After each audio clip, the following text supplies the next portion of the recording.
Bonjour Sylvie Finger. Bonjour Jean-Michel.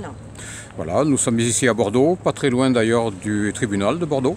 Oui, pas très loin du tribunal de Bordeaux, donc on est à 156 jours de séquestration pour le petit Leroy. Voilà.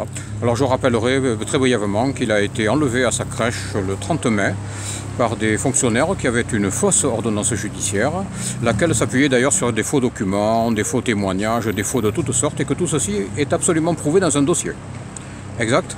C'est exact. Donc Leroy a été enlevé avec une fausse ordonnance et est séquestré dans un lieu tenu secret par des magistrats. Cela fait bientôt 6 mois. La protection de l'enfance de Gironde, Auréag, une experte psychiatre déglinguée qui a fait un faux, une crèche qui est aussi complice. Donc on a un pédiatre et une directrice, Madame Lesbatz. On a Monsieur le maire aussi fait un petit plan sur la mairie de Bordeaux.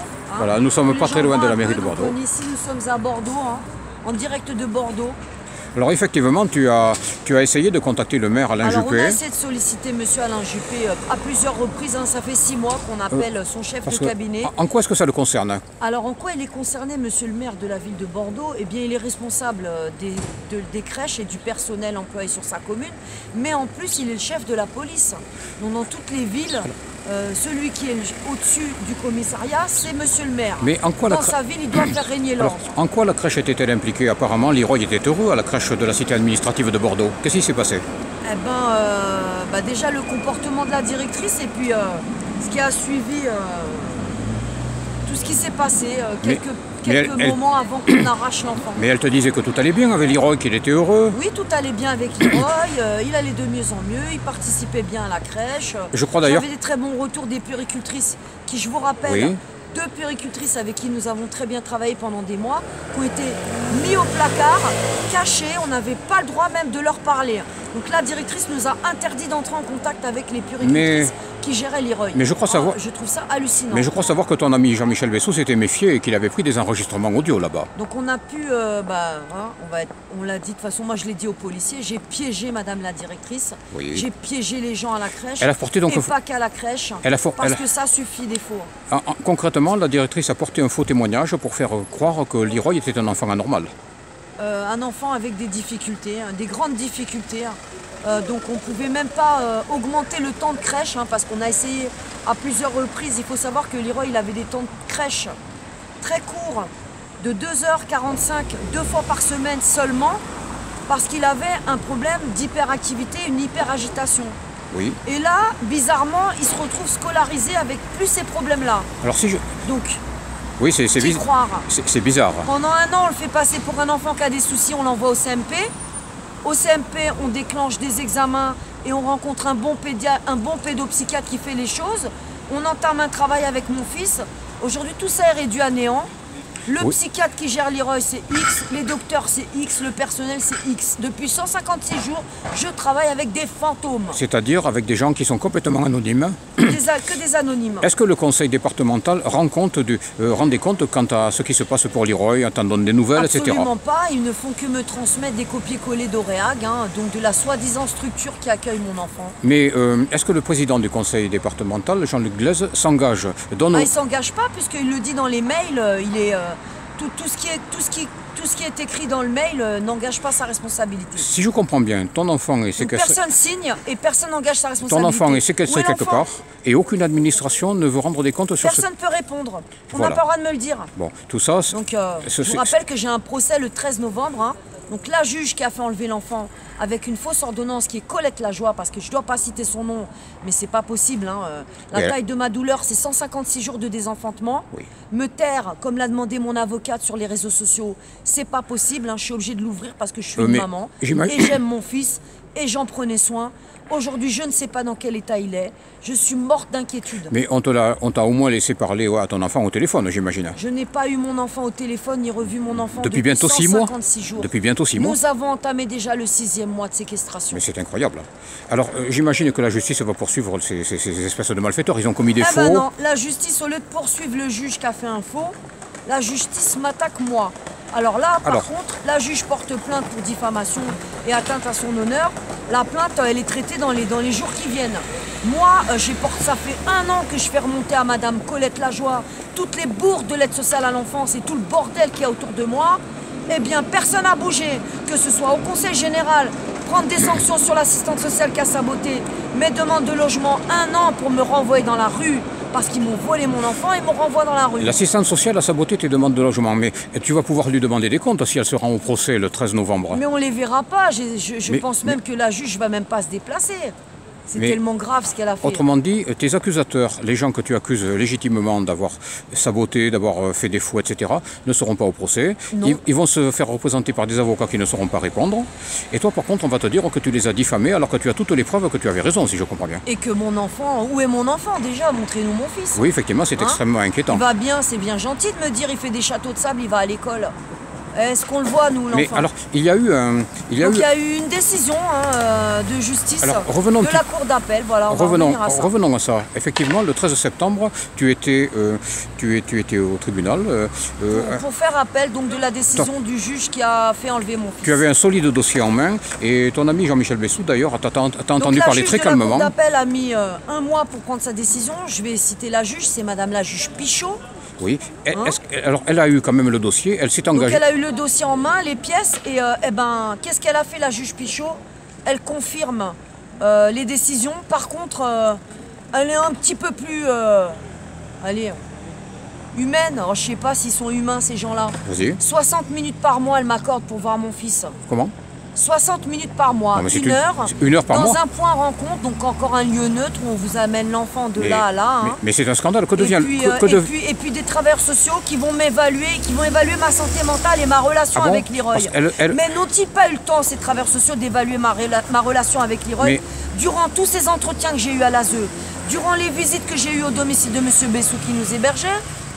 Ils ont bien eu le temps de la faire, cette évaluation. Comment se fait-il que ce soit vers les travailleurs sociaux et non pas vers des médecins qu'on t'envoie? Ah bah parce que là, l'expert psychiatre, qui n'a pas toute sa tête, faut le dire quand même, parce qu'elle n'était pas dans son état normal le jour où elle m'a expertisé, eh bien, elle a dit que j'étais incurable, paranoïaque, insoignable, intraitable par médicaments ou thérapie.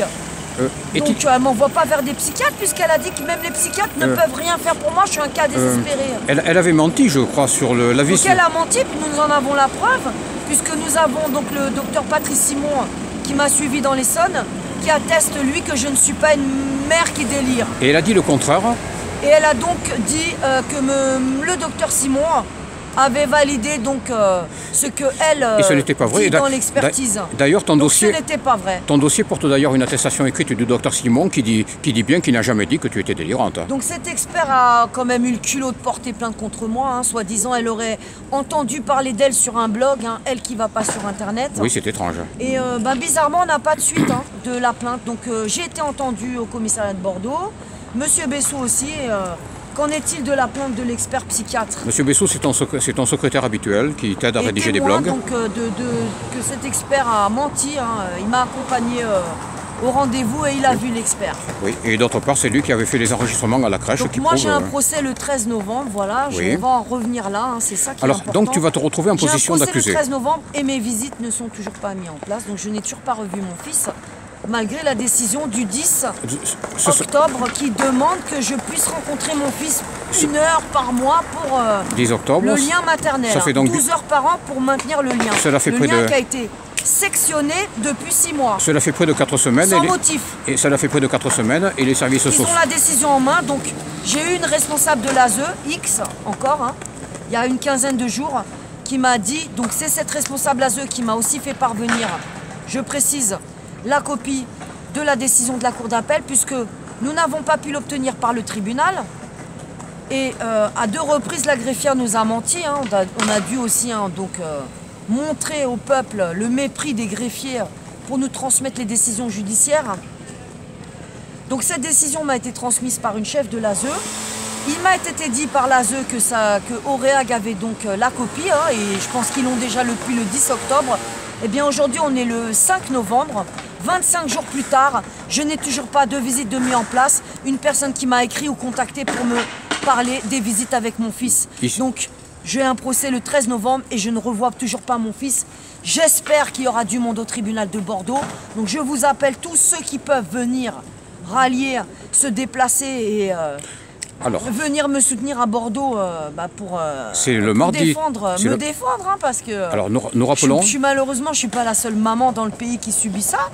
On a une maman là sur une région, j'ai pas exactement la région, mais je relaye régulièrement sur mon compte Christine Awar, puisque Lisha Effinger, mon compte Facebook est bloqué 30 jours. Je suis très censurée, hein. On me coupe les micros, on me coupe les partages, on me coupe tout sur les réseaux sociaux.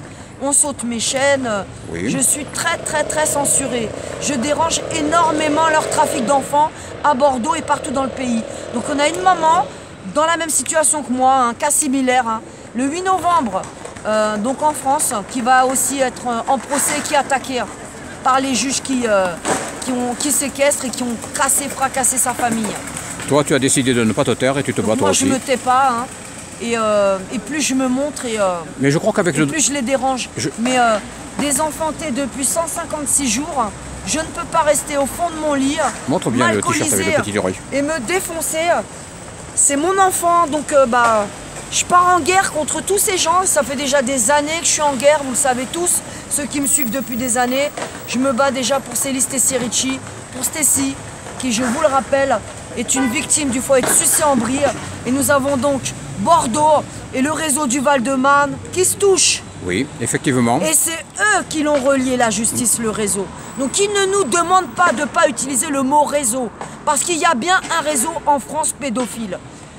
Voilà. Et ce qui est prouvé, c'est qu'il y a au moins un réseau de trafic d'enfants, ça c'est certain. Et c'est du trafic d'enfants. Je vois pas comment on peut appeler ça. Mais avec le dossier que tu as maintenant, tu vas... Parce que ce sont des enfants qui sont pas en danger qu'on arrache. Avec Et on les met dans le danger. Donc comprenez qu'il y a un problème avec la justice en France. Oui. Alors, avec le dossier que tu as, tu vas... Et que les gens arrêtent de me dire, ça aussi, c'est important. Si on m'a pris mes enfants, c'est parce que j'ai fait quelque chose de mal. Non. Eh bien non. Aujourd'hui, on vous prend vos enfants, on vous les place sur des faux.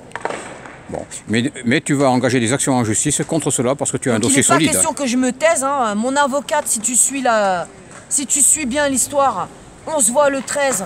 Pas question que je la boucle. Hein. Oui. Donne-leur tes enfants, on verra. Voilà. Si tu vas supporter 156 jours, tu pètes pas les plombs. Bon, mais toi tu ne pètes pas les plombs, manifestement tu es dans ton bon sens. Comment je fais, je sais pas. Et tu te bats. J'ai la foi. Voilà. J'ai la foi que la vérité va tous les terrasser. Alors je vais rappeler les références du procès, c'est le 13 novembre. Donc rendez-vous le 13 novembre au tribunal de Bordeaux. TGI de Bordeaux. Si vous avez envie de me soutenir, hein, on peut aussi utiliser nous aussi la pression puisqu'ils nous encerclent et qu'on se prend pression sur pression hein, sociale, attaque judiciaire. Hein. Là on a la municipale qui tourne, hein, ils sont tous là aujourd'hui. Hein. Dès que je sors, je les vois. Hein. C'est la police municipale de Bordeaux. Un petit salut quand même aux forces de l'ordre. Hein. Je vous rappelle que j'ai mon fils dans les forces de l'ordre. Hein. Oui, ils ont pris un enfant. C'est l'enfant d'un frère. Enfin, Leroy a son grand frère dans la police. Voilà. Donc qui est la maman de Leroy? Pas une paranoïaque schizophrène incurable. Non. C'est trop facile de nous décrire folle. Oui, ça c'est de la psychologie de travailleurs sociaux. Nous, on combat des sociétés secrètes, du satanisme et des réseaux pédocriminels. Entendez bien les gens, c'est pas une série, c'est du réel. On est plongé dedans et nos enfants sont castrés dans ce merdier. On se bat, on est en enfer. L'enfer est ici sur terre, les gens. Bon, as-tu quelque chose à ajouter maintenant? Priez pour Leroy. Eh bien, nous prierons. Et surtout, continuez à me relayer, à me suivre sur les réseaux sociaux, sur la chaîne Soldier Combat, Soldier la route. Et puis soyez présents au tribunal. Voilà. Je remercie tous les gens qui me soutiennent. Et je vous rappelle qu'il y a une page, donc Sauvez Leroy, sur Facebook. Et qu'on a besoin de fonds, les gens. C'est pas pour vous escroquer, les gens. Il faut financer du matériel. Il faut financer de l'encre, des tracts, du papier. On n'a pas d'argent. Il faut financer des déplacements, des blablacars pour faire venir les gens qui n'ont pas de ressources. Donc chaque don sert au combat. Nous justifions les achats et tout ce qu'on fait avec cet argent. Et ce combat, tu ne le fais pas que pour toi-même, mais pour tous les enfants de France. Pour moi, je combats pour tous les enfants. Voilà. Merci Sylvie Effinger. À très bientôt. À bientôt. Allez, on se la mate et après on fonce au CMP, mon grand. Tiens, j'ai 2-3 petits chocolats pour mater ça. Assieds-toi. Mmh. Non, c'est éteint.